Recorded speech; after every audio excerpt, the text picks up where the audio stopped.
রাস্তা পার হচ্ছে বিশাল এক অজগর, আর সেই অবিশ্বাস্য হাড়হিম করা দৃশ্য সরাসরি ধরা পড়েছে ক্যামেরার লেন্সে।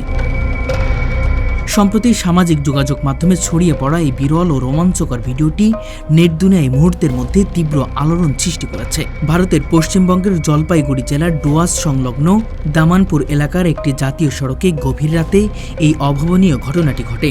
অন্ধকার রাতে হেডলাইটের তীব্র আলোর মাঝে প্রায় 14 ফুট লম্বা এক বিশালাকার ইন্ডিয়ান রক পাইথন বা অজগরটি অত্যন্ত ধীর লয়ে কোনো তাড়াছাড়াই রাজকীয় ভঙ্গিতে সড়ক পার হচ্ছিল।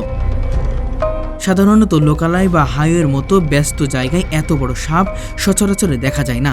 আঁকাবাঁকা শরীরে সাপের এই শান্ত অথচ গভীর পথ চলার দৃশ্যটি যে কারো মনে একই সাথে ভয় এবং এক অদ্ভুত বিস্ময়ের সৃষ্টি করে, যা ক্যামেরার লেন্সে বন্দী হতেই লুফে নিয়েছে লাখো দর্শক।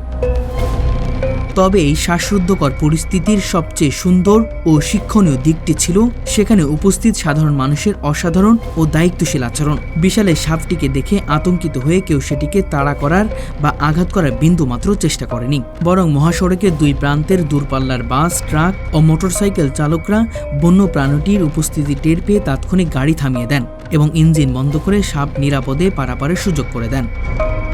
সবাই অত্যন্ত ধৈর্যের সাথে অপেক্ষা করেছিলেন যেন সাপটি কোনো গাড়ির চাকার নিচে পিষ্ট না হয়। বনের পরিধি কমে আসায় বন্যপ্রাণী যখন খাদ্যের সন্ধানেই মানুষের সীমানায় চলে আসে, তখন এই ধরনের সচেতনতা ও সহাবস্থানই হতে পারে একমাত্র সুন্দর সমাধান। শেষ পর্যন্ত কোনো রকম ক্ষয়ক্ষতি ছাড়াই অজগরটি রাজকীয় ভঙ্গিতেই পুরো রাস্তা পার হয়ে ওপারে ঘন ঝোপঝাড়ে নিরাপদে হারিয়ে যায়।